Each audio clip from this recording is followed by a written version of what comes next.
Each year, Microsoft Research hosts hundreds of influential speakers from around the world, including leading scientists, renowned experts in technology, book authors, and leading academics, and makes videos of these lectures freely available.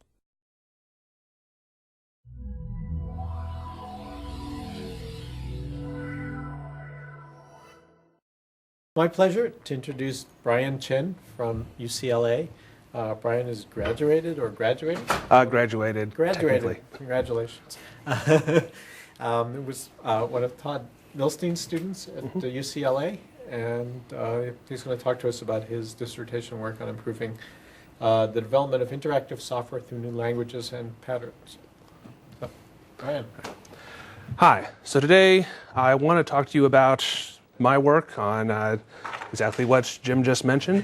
So before we get further, I just want to quickly say what interactive software actually is, or what I'm using that term for. So interactive software is software which throughout its execution takes in input and produces output, as opposed to sort of the more classic non-interactive style of software, which takes all of its input at the beginning of a program, at program initialization, and then produces output by program termination. So interactive software is a very large and important segment of software, including stuff like web applications and servers, user interface software, varying kinds, and even going so far as to say video games. So for the purposes of this talk, I'm going to give you a quick example of interactive software which we're going to be using throughout the rest of the talk, which is a simple guessing game. So here we have two entities, a player and a game, and they're going to interact with each other in order to sort of play this guessing game. At the very beginning, the game is idle, meaning that there's actually no game going on. So the first thing the player has to do is to start the game. When it does this, the game will actually pick the correct answer for this execution, and then the game is ready to begin. At this point, the player can attempt to guess that answer. So first off, he tries 30. That is not the correct answer, so the game replies too high. Then the player guesses 15, which is, of course, too low. And then finally, he guesses 22, which is the correct answer, which is correct. So the game says so. But at the same time, that ends the game because the game is complete, or the guessed correctly. So now, in order to continue the game, the player must now start the game again, and it has to pick a new answer to be able to proceed. So this is the pseudocode that we can use to describe this particular behavior of this game. We can see here we have the outer loop looping over various rounds of this game. Once the player actually starts the game, then it picks a random answer and then goes through a loop to get the guess from the player, check what the result is, and then once the player's guessed correctly, exit that loop. So this code works great except for one thing, which is the fact that the red functions here actually block when called. That is, when you call them, they wait until the user has responded in order to return. So blocking tends to be a problem in these systems. So this code requires blocking, and of course, when you're actually blocking, no other work can happen in the rest of the system. Of course, for a game like this, it's relatively easy, but if you assume we start adding in more components, such as a user interface to this game, having other sort of side operations have to be run, this can be a great problem. So one standard solution for this problem is the event-driven model of software, where we have a component built for the guessing game, which accepts events from some external entity. And then whenever it receives an event, it'll then execute a handler to return some result of that event back to the person who sent the event. And then, of course, possibly change its internal state in order to represent the changes that event caused.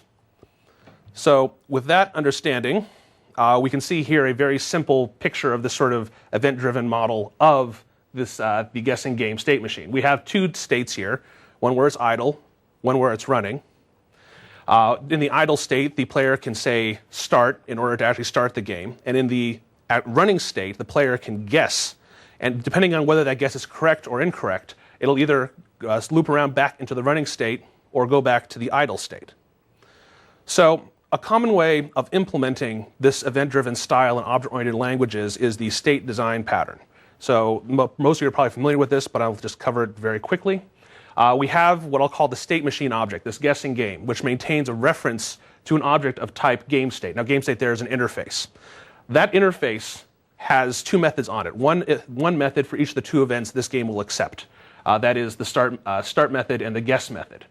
And there are multiple classes, this game idle and game running state, one for each of the two states that we have, which implement the actual operations of this thing. So during the execution of the guessing game, curState will point to an instance of either game idle and game running, and the appropriate method bodies of the appropriate implementations of these states will handle the operations that we discussed earlier. So the state design pattern has a number of advantages. So first off, the sort of classic version of the event-driven model requires us to dispatch off of both the current state a component is in and the events which are sent to it.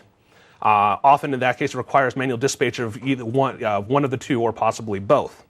So in the state design pattern, dynamic dispatch gives you that for free. That is, what object is being pointed to by the guessing game tells you which state you're in and which operations to call from, and which method you call determines which actual event handler to take care of, to run at that time.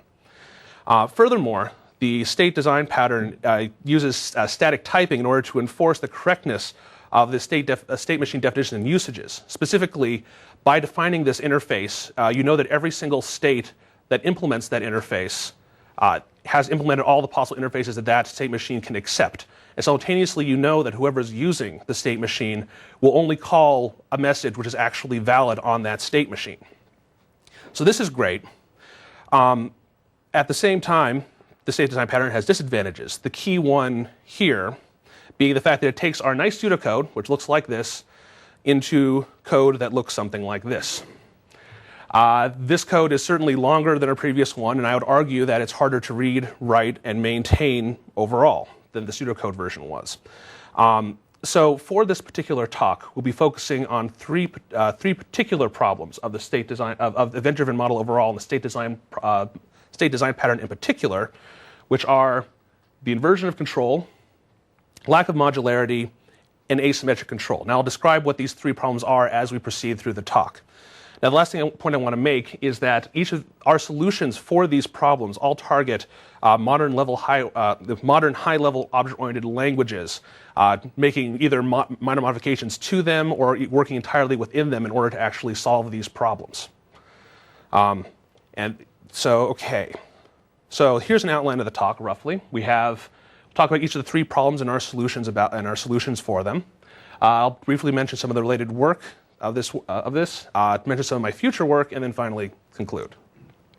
So first off, let's talk briefly about inversion of control. So here we have a tiny snippet of the pseudocode that we saw earlier. And of course, we have this big glaring red get-guess blocking function in the middle here. So as we said before, we can't, in order to be able to avoid blocking, we can't really have that. So how can we solve this in sort of the event-driven style? Well, you'd like to sort of split up the code along the lines of that, blocking function, so you run stuff beforehand, the stuff afterwards. But clearly here, syntactically, that won't work. We're breaking up this do-while loop into two pieces, so it's just not possible, as we can see. So the alternative to this is to instead implement these things as these handlers here. But this creates some more problems. First off, we're on the left-hand side. The local context manages all of our state for us. That is, we have answer here as a local variable. On the other side, we can see that we have to create answer as an actual as an instance field of one of our state objects, which means we have to do more manual management of what these actual values have in them. In addition, the fact that, more importantly perhaps, we have this loop on the left-hand side which is completely hidden by the code on the right-hand side. There's effectively an implicit do-while loop there, which is shown by the fact that we're not changing the current state in this guess function unless we get the correct answer. So instead of having these explicit control structures, as you do on the left, we have to sort of have these we implicitly manage our control flow by assigning to this curState field in the guessing game.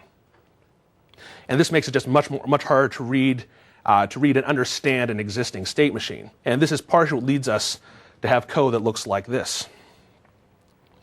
So my approach was to create a new control structure, which allowed, instead of requiring us to split up our code like this, allowed us to pause and resume our code to allow us to use normal control flow primitives as like that do-while loop in general. In addition to doing this, we provide compatibility with this mechanism, with this control structure and mechanisms around it, with existing object-oriented models. Specifically, the example that we have here, the responder J, is my implementation for this control structure and language feature in the context of Java. So this new control structure is this thing called an event loop. So effectively, this is responsible for 3 different operations. First off, when control reaches the beginning of an event loop, that allows that at that point the execution for that interactive code is paused until the next event comes in. When the next event comes in, dispatch goes to the appropriate case statement in here, either the named one for the if you have the exact right kind of event, or the default if you don't have, if none of the above apply, and then executes the code therein. When execution runs off the end of one of these case blocks, the actual execution loops back to the beginning of the event loop to wait for the next event. Of course, you can use standard control operations in Java, such as continue and break, in order to break out of this thing, so you're not necessarily locked in to this particular loop. So to describe this in more detail, I want to show you our pseudocode written for our pseudocode for the guessing game written inside of responder J. So you can see that this looks a lot more like the pseudocode that we had earlier. And in order to sort of give you some more examples, I want to sort of step through it one by one.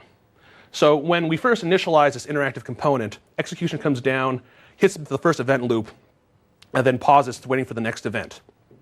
So then, when we get our start the game event, it goes to the start game event here, which dispatches there, and then the code proceeds, picks a new random answer, and then goes to the next event loop, at which time it again pauses. Now, of course, we're inside the game, so now we can just wait, have the player continually guess, for example, 30 here. This is not the right answer, so it won't actually break out of this loop, and we'll return back to the beginning of the event loop. And then when he eventually does get the correct answer, then we print that it's the correct answer. The guess equals the answer, so now we're able to break out of the loop, which takes us back to the bottom of the start game case statement here, which of course will then make us loop back to the beginning of the event loop here, and the game repeats just as the semantics as we desired before. So we've expanded this particular approach and control structure to allow for, of course, methods, function and/or method calls within these things as well. So you have the full generality of methods in there in addition, which is a good advantage when we actually start talking about our experience with this particular project. So for our experience, we yes. One thing that on the previous slide there that still isn't clear to me is if you go back to the serial version where you were getting the guess. There's some prompt or something that get guess would generate. Yep. I don't see how that is generated here, if you will. Is it?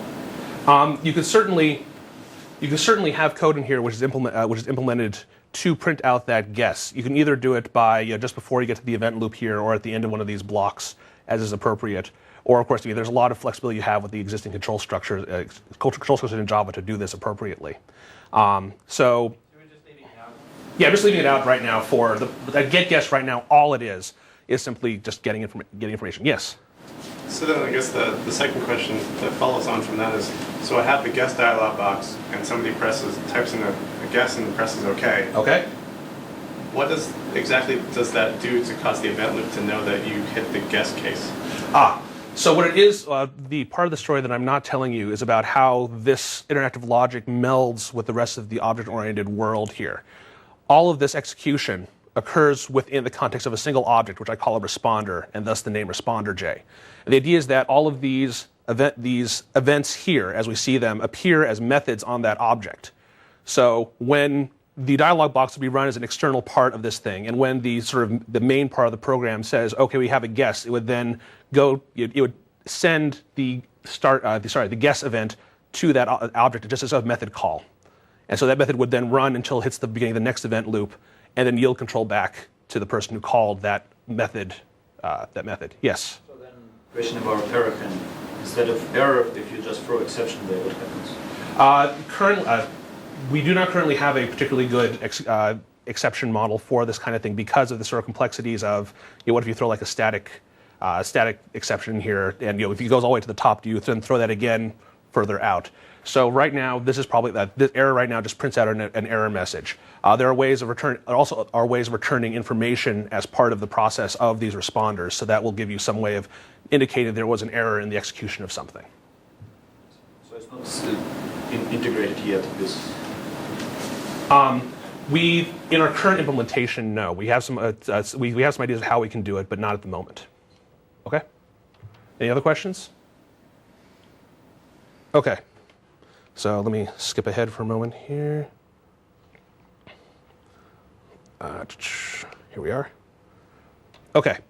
So our experience in this case was in the context of a library called the JDOM XML parsing library, which of course parsed XML using parsed XML into a DOM tree, for instance. And one of the components of this thing created a handler for the SAX event-based XML parsing library and used that particular handler to create a DOM tree out of it. So for those not familiar, SAX basically provides a set of interfaces, each of which indicate various events that you can see as you're parsing an XML document. Such as we see here, we say, here's an event start element, which we see to be an open element in an XML file. We see another start element for a child. We add some text to that element, and so on and so forth. And the idea for this component is to take these serial set of events being called on this interface and create the tree on the right that you see. So the original component had a lot of inversion of control in it, as I'll show you in the next slide. And our goal for this particular project was to try to re-implement it using responder.j in order to prevent this inversion control from occurring in the first place. More importantly, because of this nice nested style of XML, there was this natural recursion that was occurring throughout this code, which we weren't able to actually access because of the inversion of control. So to demonstrate to show you what this code actually looked like originally, here's a little brief snippet. There was a lot of manual dispatch on fields internally to change between different behaviors in the code, such as you can see down here, where we dispatch off this @root variable to have two different bodies execute. And it implicitly kept track of a lot of different things, including its current stack. Now, it may not seem like it in this particular case, but this is actually keeping track of the stack by reassigning the current element to this element variable here. In order to pop off the stack, it would ask for the current element's parent to pop back up. So overall, the flow of this code became very complicated to follow quite quickly. So when we re-implemented it, we were able to create methods that look something like this.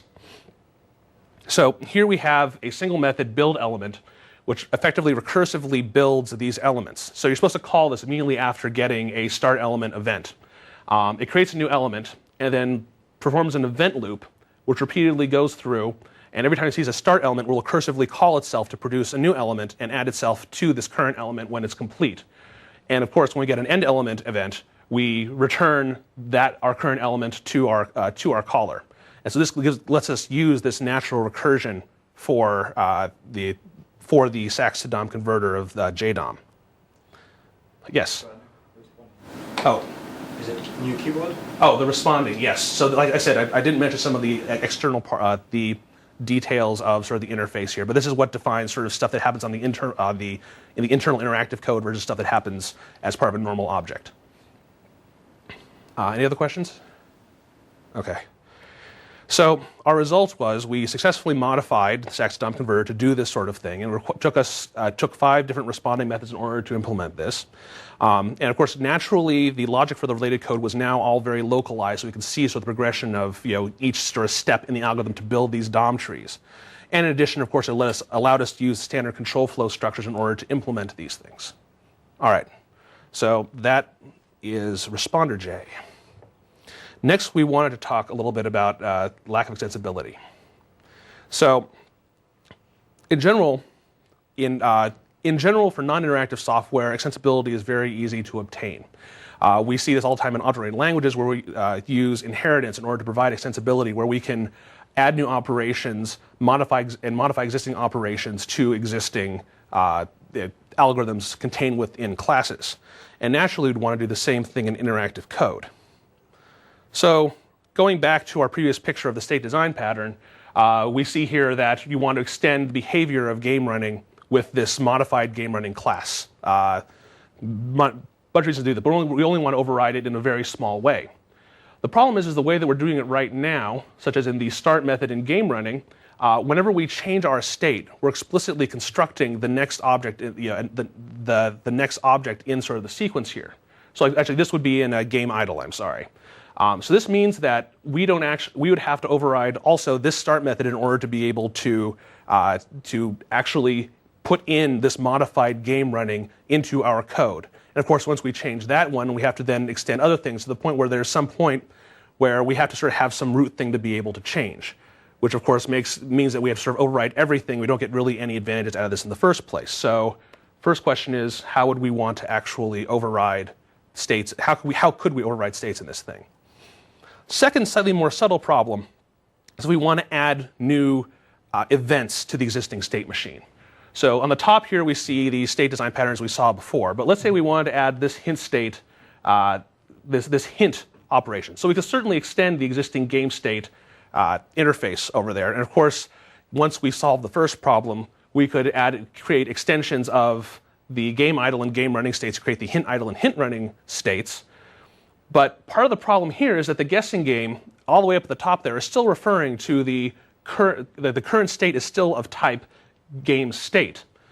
This means that we would effectively have to, even if we were able to override like this, every time that we do so, we'd have to make sure we assign one of these hint idle or hint running states. And every time we called the hint event, we'd have to make a cast.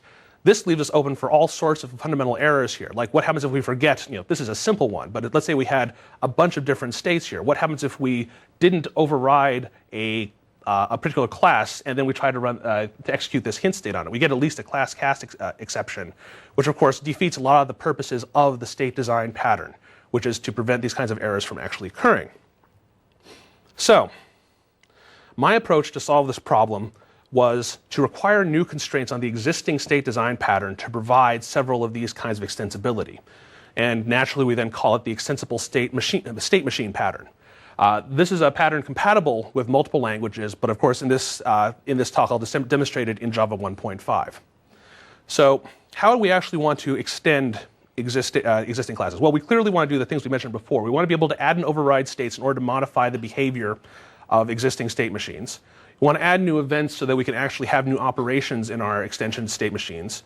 And we also want to be able to insert interactive logic into the middle of existing operations to not require us to completely override every single thing that we've done within a particular operation. Now, unfortunately, I'm not only going to have time to talk briefly about the first two of these, and we can talk offline or something about the third one.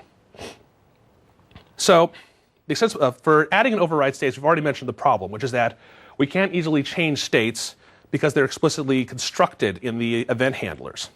So our simple idea is, why don't we require people to create factory methods within the state design pattern in order to let us, give us one level of abstraction away from just this direct instantiation, similar to the UML diagram you see here at the bottom. This way, whenever we want to change the states that we use, we can simply extend the existing guessing game and then override the appropriate factory method to change which particular type is created. So that certainly solves pretty easily problem one. Problem two, extensibly number two, adding new events is a little bit more tricky to handle. So our problem here is that we can't add new events to the existing state because we already have locked down the type of the current state in the state machine itself. So our idea for this was to use generics to vary the type of the state interface. So now, instead of guessing games being this sort of atomic object by itself, we add in this bound game state. The idea is that basically the actual current state can be anything. It is a type. We have a type variable for the current state, which we use to define the current state inside of the guessing game.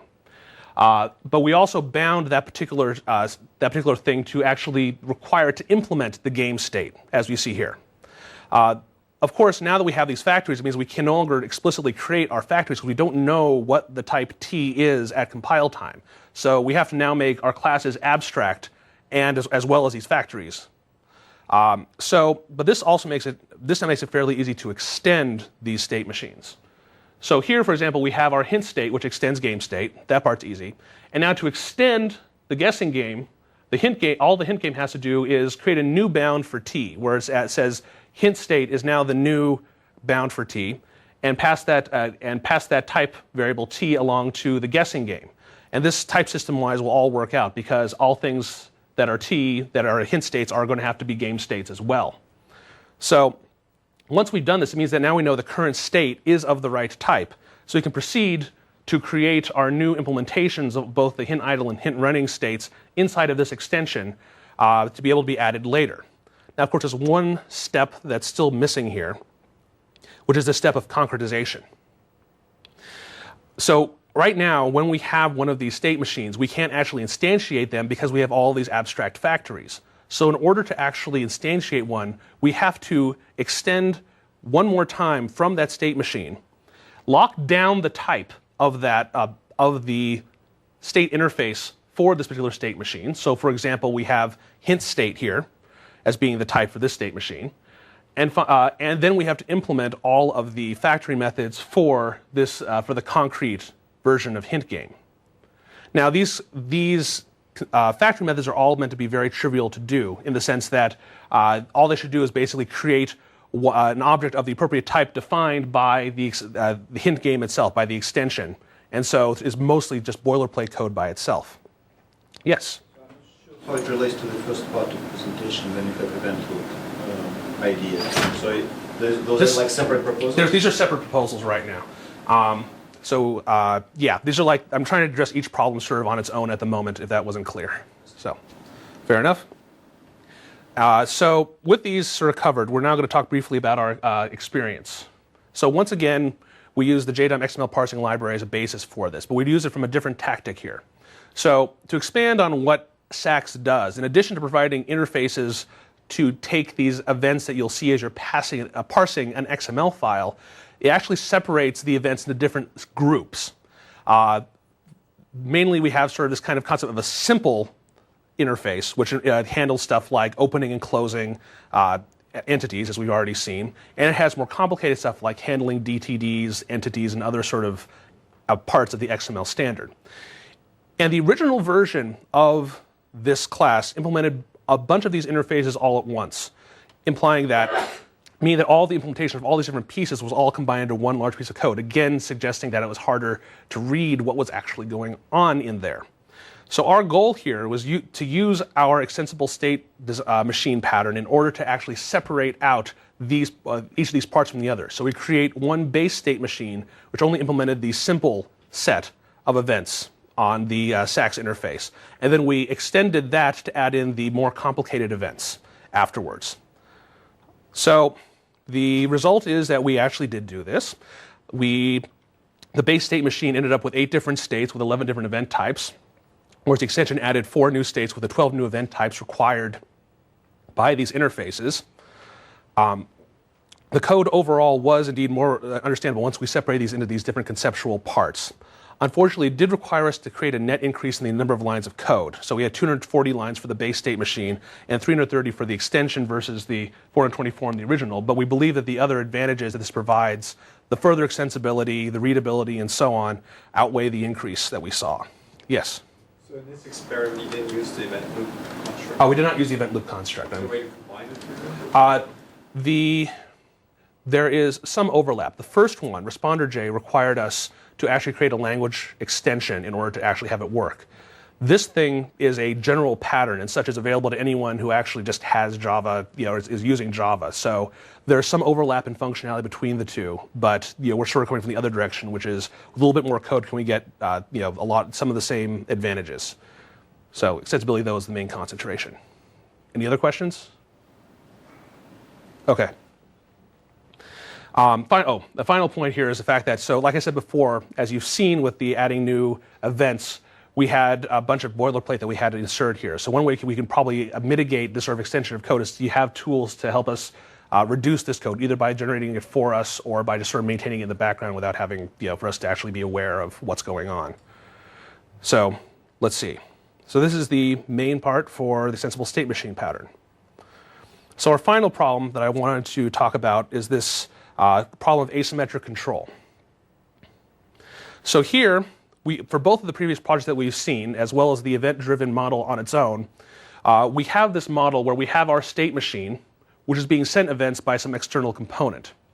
Now, I say that that external component is a controller because it's sending events to the state machine, and as such, controlling its internal execution by doing so. And so we call, of course, the state machine itself a controllee as well. But this model isn't always the case.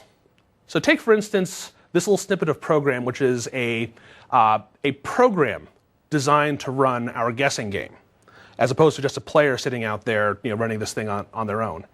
So this does a standard thing where it makes a guess by figuring out what the bound on the guess is, guessing the thing in the middle, so on and so forth. But notice afterwards we have this switch statement. We've modified guess to, instead of printing out whether it's too low, too high, or correct, it returns too high, too low, or correct.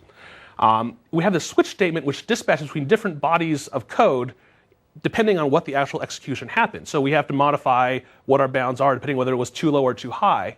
If it's correct, we even have to change our control flow itself, not just a simple switch statement. We have to break out of this execution to wait for the next game to start.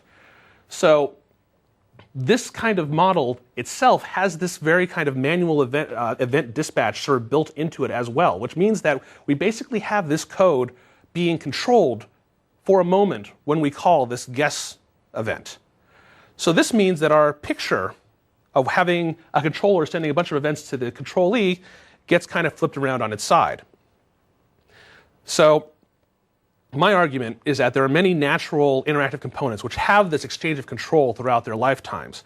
And with the existing state design pattern, we're forced to do this kind of unchecked manual dispatch, which, as we mentioned before, has many of the problems of not being able to ensure that someone handles all the valid cases and not being able to check, make sure they're actually sending only valid events to that entity.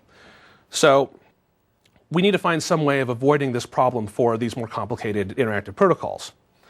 And so my approach is to, we find a way to model the messages flowing not just in one direction, but in both directions over this between these components. And then within Java, we use a continuation passing style between these components in order for them to swap control between each other as it goes on. Furthermore, we leverage the static type system of whatever language we're implementing this in order to ensure that this model is followed correctly. So we call this the dialog pattern, which is once again not a language extension, but just a pattern which can be followed as a general in any sort of high-level object-oriented language. We specifically demonstrated again in Java 1.5. So this might be familiar to some of you, but the sense of an interactive protocol is this idea where we take a look at events passing back and forth in both directions. So, for example, our guesses here are events sent in one direction, but too high, too low, and correct are also events coming the other direction. And we have this particular transcript of what's going on here, of how these things flow. And we want to be able to have some way of saying what order are these things supposed to occur in. So our way of describing interactive protocols creates sort of models that look like this. Now, this is the model for our guessing game. Now, we can see a little bit of similarity already to the state machine that we saw earlier for this. But in order to explain some of the details, I should probably just show you an example. So here we start in the idle state like we always do. And now the player sends start the game. So we follow the start edge to the running state. Then we proceed to, the conclusion proceeds to guess, which takes us to the handle response state. And notice that both of these events were sent from the perspective of the player, which means that both of those times the player was in control. We indicate this in these diagrams via this sort of gray node here. Now we're at a white node, handle response, which naturally would imply that it's now the game's turn to respond to this, and so it does with too high. Then we sort of follow the rest of this protocol. We guess 15, which is this time too low. And finally, we guess 22, which, as you recall, is the correct answer. And so we follow the correct edge back to the idle state. So mainly the thing to notice here is that before, when we showed the state machine, we had this kind of ambiguity about which way we would go when we hit this guess event. Now, because we have this other state, this handle response, we can now follow this protocol and make sure that we're completely unambiguous about what state we're going to enter into after this next event is sent. So now these images, this diagram here is not actually our pattern. This is just the way of sort of showing how it works. Our pattern itself, the way we define these interactive protocols is entirely within Java code, for instance. In this case, we do it. We have these little examples of interfaces for this particular model here. So every single state in one of these protocol one of these protocols has an equivalent interface to them, and each interface provides a method for each operation coming off of that state. So for example, we see here we have running, and it has the guess method for the guess edge coming off of it. It can, of course, take other arguments, such as the int which guess has to accept in order for it to actually make a guess. But in addition has this other argument called the state argument, which is the first one to guess here, which has the type of the interface of the target of that edge. We'll explain what this means in a moment. But one thing I want to draw your attention to right now is the fact that notice here that we have these interfaces, and these interfaces actually don't only implement those, these things implement only those events which have to be implemented in that particular state. Before we had both a start and a guess event for every state. Now we only have this guess event.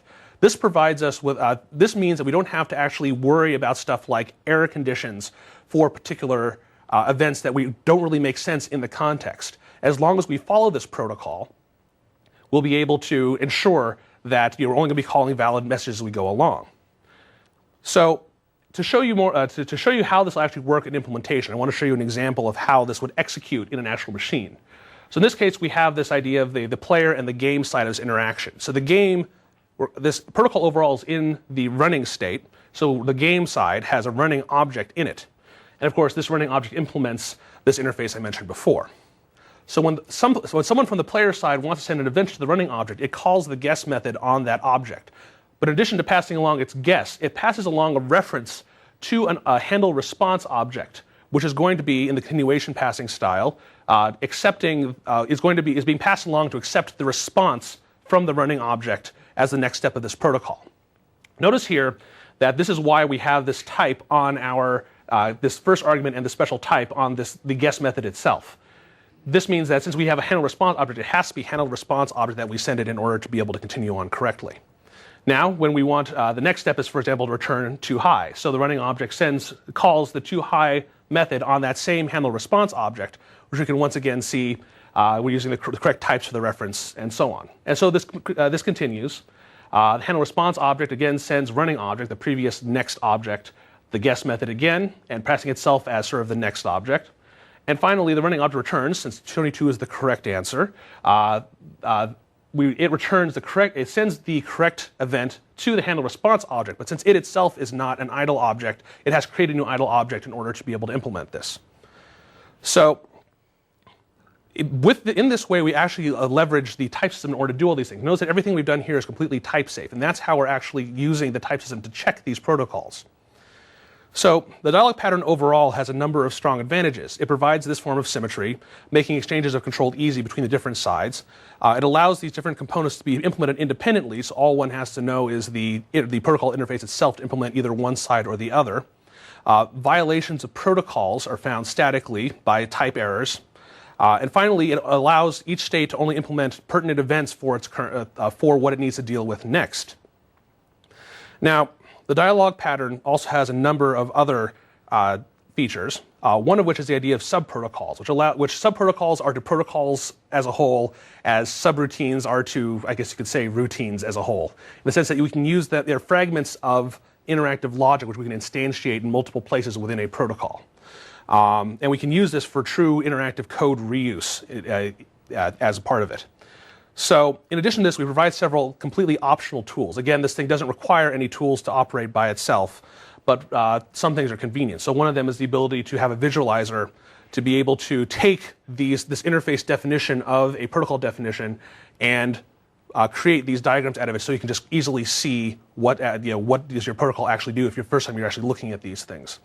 Second, we have a way of creating a proxy between different sides. Since we have this idea of independent implementation, we can sort of put another layer in between which routes the messages appropriately between the two sides to allow you to run these interactive protocols between things at different processes or potentially different computers on a network if you so chose. So, one moment. Oh, yes. If I understand your pattern correctly, I would basically dispatch or send an event by making this method call to the state object that I have on the other side, right? So how do you avoid an infinite stack recursion in this case? Good question. The main reason, so we mainly require in the pattern that things have to be in sort of tail call position, and for those languages actually have tail call optimization. So in that case, there is no problem ultimately of doing so.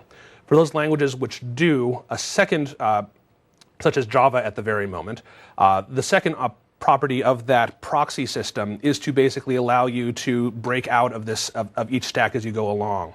So when you call a method, it stores the event, and then the method exits. Then it can then execute the next event on the other side, and so on, making sure that you never grow the stack to an arbitrary depth. So it wasn't clear from that statement. Do you need to do that in Java or not? At the moment, you do. Because Java doesn't. Because Java does not, but other languages do, which is why we still call this, a general pattern in that sense. Okay. Any other questions?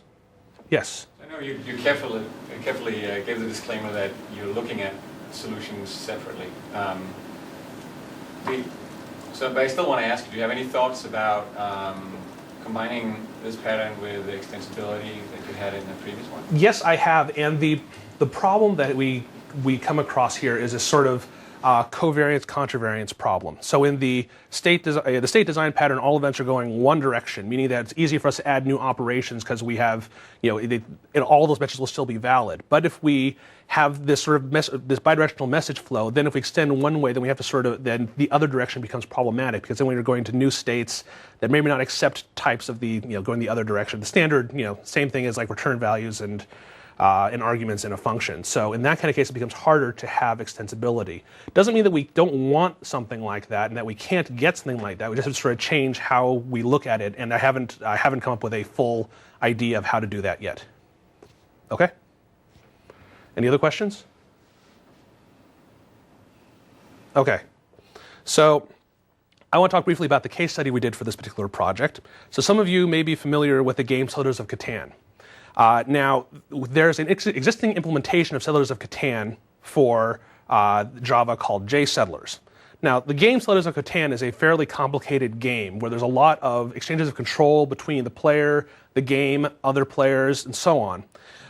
And this existing project uses an ad hoc message passing system between the server and the clients that looks something like this. And this was necessary because, again, with the state design pattern, we could only sort of capture the protocol going one direction. Since this has to go both directions, it sort of meant that they'd have to have two different sides in order to do so. So they decided just to go with the standard manual event dispatch to execute this anyway. So the goal of this project was to enforce a well-defined interactive protocol between each of the clients of this game and the server using our dialog pattern. We did this because the exchange of control could be hopefully done more easily. And we want to demonstrate the scalability of this, to say that not only can this sort of model work for simple simple protocols, but it's something that's much more general in the first place as well. Yes. Two. I thought there were at least two players. There are two players, but the idea is that the dialog pattern it determines how messages are passed back and forth between two entities. So kind of if we have each client and the player has one of these protocols between them. So we don't necessarily say how all the players interact with each other through the server, but we say that at least the server and the client have to follow this particular logic. Yes? So just, you mentioned at the beginning that the main reason you are doing event passing is because you don't want to block. Yes. So what's the problem blocking on the client? Mainly because so the blocking is from the point of view that it sends an event to the server and is waiting around for the server to respond, right? The server is expensive because you have very limited resources in terms of RAM, but from client side point of view, is it really worth it? Well, it's not from the perspective of cost. It's mainly from the perspective of user experience. Because if you're sending an event, let's say that you send an event and the server has to do something expensive to figure out what's next. Like, for example, polling all the other players to figure out what other people want to do in order to respond to this. Well, if the client is blocking it, that's all there is, then it can't, anything like button clicks and other stuff like that won't be able to react, that kind of thing. So in order to be able to sort of have this sort of general pattern, we wanted to avoid blocking. Does that make sense? Okay. So the result of this, so there's two aspects to this, to our result, which is the protocol and the implementation. So the protocol, these are developed sort of in turn iteratively, but I'll talk about each sort of independently for right now. The protocol is shown below. Sorry if it's a little too small to read, but just to show that it actually does exist and work appropriately. We have 30 states in 6 different subprotocols, these sort of fragments of interactive logic. And the big thing to take away from this is that first off, we had 64 different event types, which was actually more than that of the original. But the idea was that we had a much smaller number of them than you have to handle any individual state. We had 5 events at max for any one state, and on average we had just about 2 in general, which meant that the amount of implementation you needed at each different state was much smaller because you only had to handle a few different operations at that point in time. Which technique? We're using the dialogue pattern? This is the dialogue pattern. Yeah, okay. So we're going through this. Sorry if I didn't establish that. Yeah. This is using the dialogue pattern here. So this is the protocol we designed for this. Now, as for the implementation, again, according to the pattern, the exchanges of control were fairly trivial to handle. And this iterated pattern we did, we took a look at the existing protocol, we tried to model it using our protocol, implement it, and then we sort of and then when we found sort of a way of either simplifying or a change that needed to be happened to the protocol, we changed the protocol in order to accommodate this. And the idea is that as we did this, the static type system provided us a lot of help about knowing what we needed to change next. So by adding a new method, a new event to something, we would then be told, oh, this, that, and the other classes throughout your code need to add this method too because it doesn't implement at the moment. And so this was a great help in actually developing this thing. And finally, this idea of subprotocol, this code reuse that was provided by subprotocols was convenient at several steps within here. Okay, so these are my 3 general approaches. Now I'm going to briefly talk about the related work and get to a little bit of future work and finally conclude. So in terms of the problem of inversion of control, there are a number of different techniques that already have been developed. Most of these have to deal with ways of saving or pausing current execution to be either restored or resumed at some point in the future. You have coroutines, which are the general way of having multiple methods yield control back to each other, as you'd see, which CLU arrays are related. The idea of capturing execution inside of closures in order to be resumed at a future time. Using cooperative multitasking in order to switch between different things, using a schedule to switch between them, and so on. ResponderJ, the main project that dealt with inversion of control, leveraged some of these techniques, but in addition added this idea that this sort of compatibility between the object-oriented model and everything else, providing, for instance, this idea of a way of storing one of these things inside of an object for easy execution, as well as having the ability to use these methods and use object-oriented techniques such as inheritance, and to be able to override these methods as well. Yes? Could you possibly have to say 97 about coroutines? This is a good question. This is an example. This is the 3rd edition of the Art of Computer Programming, which of course just ends up being done in 97. So there's an earlier version of this thing in there too. So this is the reference that happens to be in my dissertation. So Coroutines are a lot older. they are older. They're like Could have written about coroutines. yeah. I think his was in 77. There's earlier ones I think in the late 60s or something like that. So this is just, again, this is an example of a reference. Yes? Some of these techniques require multiple stacks. Yes. Does yours require multiple stacks also? Yes, the way it actually works, it does. It requires a separate execution context, but that's encapsulated within an object in order to sort of be kept, it's sort of its own little world so that it doesn't, it interacts minimally with everything else, letting you still have this object model that it uses. So does that mean that you're taking state that would be on a stack and putting it in an object, or does that mean you literally have multiple stacks in the virtual machine? At the moment, it means I have multiple stacks. The trial implementation I have actually uses is a prototype. So it uses threads in order to implement sort of these other lines. There's no reason that you have to use that, though, and you can certainly have a compilation strategy which transforms it into just being sort of the more standard state design pattern style code. Okay, but you're building on top of Java threads. Yes. And that's kind of hidden from the programmer. That is correct. Okay. Yes? I don't know. I don't know if maybe I should wait. You have more. How much more do you? I have 2 more slides of related work. So, okay.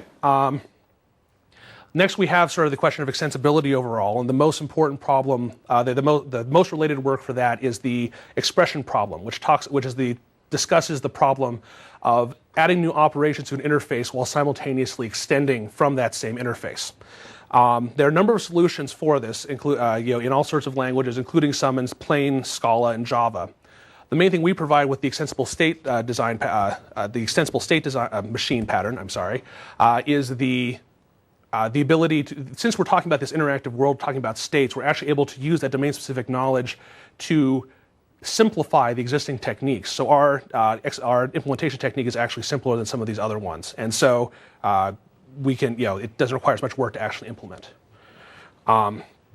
Finally, we have for the whole idea of the dialog pattern and symmetric and this idea of symmetric control, we have some related work. So first off, we of course have sing sharp and channel. There are multiple languages and language features have been added in order to sort of handle this kind of exchange of control, such as sing sharp and channel contracts, as well as the idea of session types. So both of these, of course, require fundamental changes to the language in order to, not fundamental, but they need changes to the language in order to be able to run, whereas a dialog pattern is a simple pattern on top of the existing language. In addition, these do not have this idea of sub-protocols as well to be allowed for this kind of code reuse.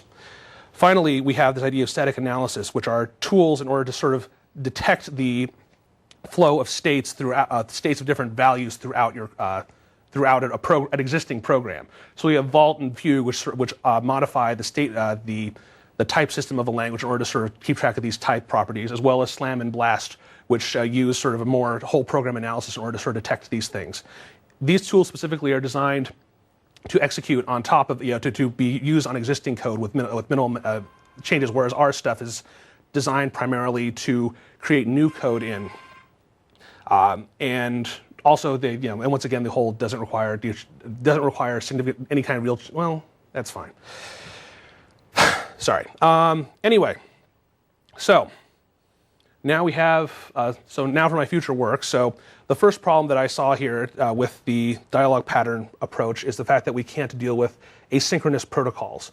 That is, right now in a particular state, either one side or the other of a protocol has to be the next one to send a message, whereas there are plenty of times, not even dealing with concurrency specifically, just in terms of just general use, where both entities have a valid message to be sent, at the same state. And so in that kind of case, we want to be able to adapt adapt this mechanism to handle those kinds of asynchronous protocols. On top of that, given that, then we might want to actually talk about the true concurrent components, which sort of follows more of the actor method, but see if we can find a way to sort of integrate some of what we've done with that as simply as possible. Of course, all of that together sort of brings up the question of what, given some of these techniques and ideas, what new languages for interactive software can we come up with in order to leverage stuff like, the sub-protocol ideas that we have in there. So yeah, and finally, and furthermore, this whole concept of creating new ideas sort of gets me more interested in the idea of rapid language prototyping overall. Finally, I'm still interested in sort of my older work, which is the idea of making user-defined type systems for correctness within existing programs, so people can define their own type systems as they need to for various for their own defined semantics and guarantees.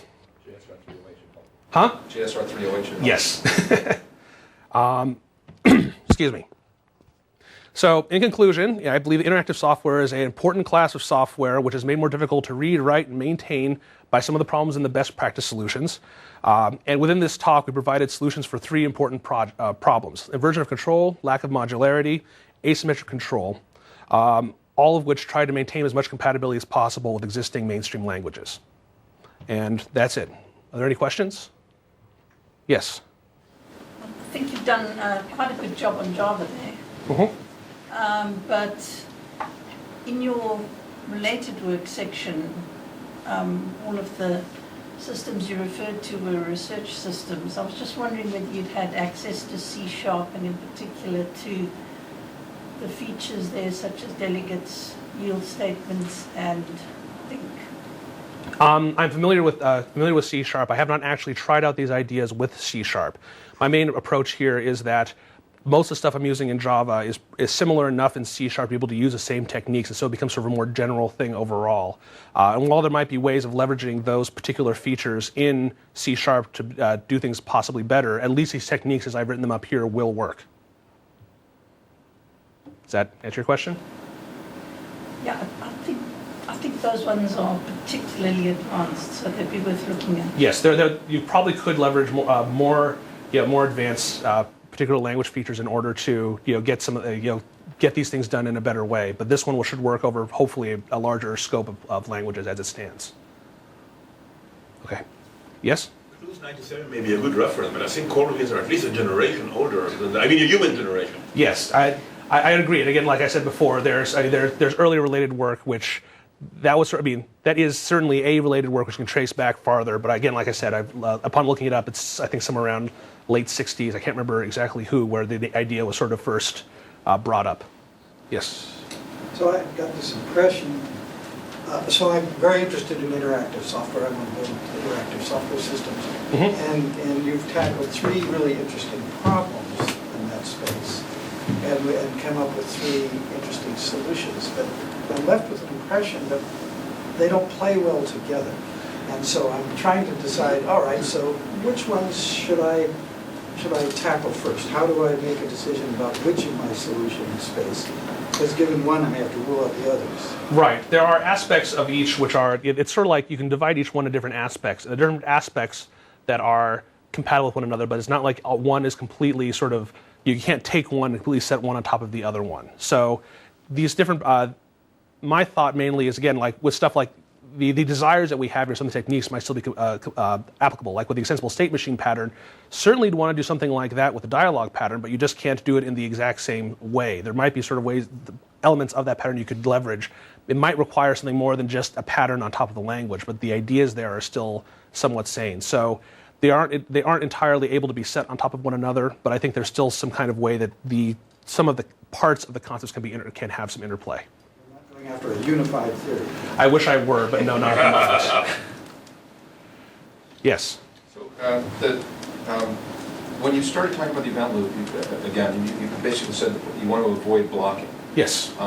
So why aren't, well, sort of 2 questions. Why not just put the code, executed on a separate thread so you're not blocking the event loop? And the flip side is your solution looks a lot like actors. Yes. Right? You receive a message, you do pattern matching, you sort of switch off the shape of the pattern, right, and execute some code. So how is it different from actors? Yes. So I'll answer them in sequence. First, should I be repeating these questions or? No, I think that's fine. Okay. So first off, with dealing with threads, threads certainly are a solution, but they also in the process they also potentially introduce some problems. First off, you have the standard concurrency problems such as deadlock. Race conditions, that kind of thing, which may come up depending on how you actually implement it. But even on top of that, the threads themselves are all sort of run by a scheduler, which of course determines which thread to run at which particular time. So even if you are correctly locking to avoid all these various problems, you have the problem of a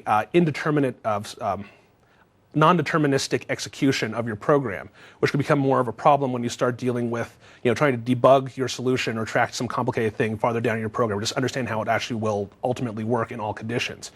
The responder J ensures, among others, ensures that every sort of switch of control from one thing to another is at a very well-defined time in a particular well-defined order. So you don't have, unless you introduce concurrency on your own via other threads, there's no, or use synchronous queues or something like that. Then you won't actually come across these kind of non-deterministic problems. So that's that. As for the second question, again, we're not saying that our original thing is necessarily the idea of like pausing and resuming execution as you would in actors, among other things. The key thing is sort of the idea of, again, these 2 sort of problems. One thing I wasn't able to describe in full detail, but the ability to define these responders as part of an existing object and thus define part of that object interface as being the way of interacting with this thing. And on top of that, the idea of using standard object-oriented techniques such as inheritance in order to modify responding code. So, does if I want to have a responding method call something else that does a clause, do all of the intermediate frames have to be responding? No, no, it does not. So the rule of thumb is that you can only call one responding method from another responding method, but anything else you can generally call from, any non-responding thing you can call from within a responding method. So it's... Doesn't that force you to have an actual thread with a call stack for the implementation? You do have to maintain a call stack, true, but there are techniques besides threads in order to do so. Like I didn't describe further in terms of the related work, limited continuations, for example, are a way of standardly capturing multiple levels of stack frame in a way that that's deterministic, doesn't require any kind of threads as well. The compiler has to do that throughout your code base. Right. Anything that might get called in this context would have to be transformed. Right, but in this case, specifically with ResponderJ, you also have the issue that since you know that all the responding logic is going to be captured within this one object, your scope is somewhat limited, so you don't actually have to worry about the entire rest of the program, only the responding methods in one particular object. And things it calls. And the things it calls, for the most part, that stuff is not going to actually, that stuff cannot actually have event loops in it. Event loops can only appear inside of this responding code, and that's sort of the key observation. So, you can't call something that calls back to you? You can call something that calls back to you as a responding method. So you can call a responding method that calls back to the same responding method or something like that, but you can't actually have something that has an event loop internally. Otherwise, you'd have to do exactly what you're talking about, which is have sort of this this pausing execution go out to the entire rest of the system. In this way, we sort of limit the scope, and it's a design decision, but I think it's the right one for this particular case. But it essentially rules out using higher order methods. In this case, I suppose it does, yes. So, any other questions? Yes? So, two problems that come up with the stateful systems are parts where you have rather independent components, so like this state will change very different than this state and how they interact and stuff like that. Mm-hmm. The other one is often you'll be in a state and then someone will do something and it'll change a few things, or like that'll make it so something acts differently, but most everything else acts the same. Right. And I don't see how either gets addressed by the system. So the thought, this is actually one I've thought about a little bit. So with the dialogue pattern, for instance, the thought is you'd basically have for the current implementation, I'm not sure if I could do this completely, but the idea is you kind of have multiple state machines being run within the same thing, each which have their own sort of protocol. So by sending an event to one of them, you're not necessarily modifying the behavior of another one. So they could be in sort of semi-independent states. So in that kind of case, in the dialogue pattern as it stands, you sort of implement each as sort of its own sort of entity within this thing, where the thing that's trying to call into trying to send events to one of these objects is sending them along two different channels, one way or another, and implementing each of those appropriately. Now, as for trying to sync them up partially, as in if they're the same, if they're independent most of the time, but if there's one particular one, they have to be in the same one. I have no particular way in this pattern of sort of enforcing that kind of situation, which is we cut our level as just between the protocol between two different components. So the rest of it you sort of have to implement on your own. Okay. Any other questions? Yes? Just to get this again in the context of design patterns, your dialogue pattern, where would it fit in with the mediator and the observer and so on patterns that are very classic? Right. So we're actually using kind of a form of mediator pattern with this sort of picture of sort of this client-server architecture, but it kind of means the mediator pattern is sort of sitting on top of everything else. So we have each of those clients dealing with the server, which kind of acts as the mediator for its interaction, which then sends which talks to the other components in order to interact with them. So instead of becoming kind of like, it can be used as kind of a component of these other patterns. As in, whereas before we'd have sort of this the mediator pattern would have an interface where you send a function to, and then it calls other methods on other objects to be able to handle it. You deal with this dialogue pattern to communicate with the mediator to deal with it that way. Similar with the observer. The observer is a little bit more simple because basically most of the time with the observer pattern it's just simply I want to be notified when X happens, and that is normally independent. Yeah, that doesn't ever reverse control. It's just sort of like I'm not going to change anything. I'm just going to sit here and watch what happens. The dialogue pattern probably would not come up as easily, but maybe there's a scenario where it could, but I can't think of one right now. Okay, you're welcome. Any other questions? Looks like Brian.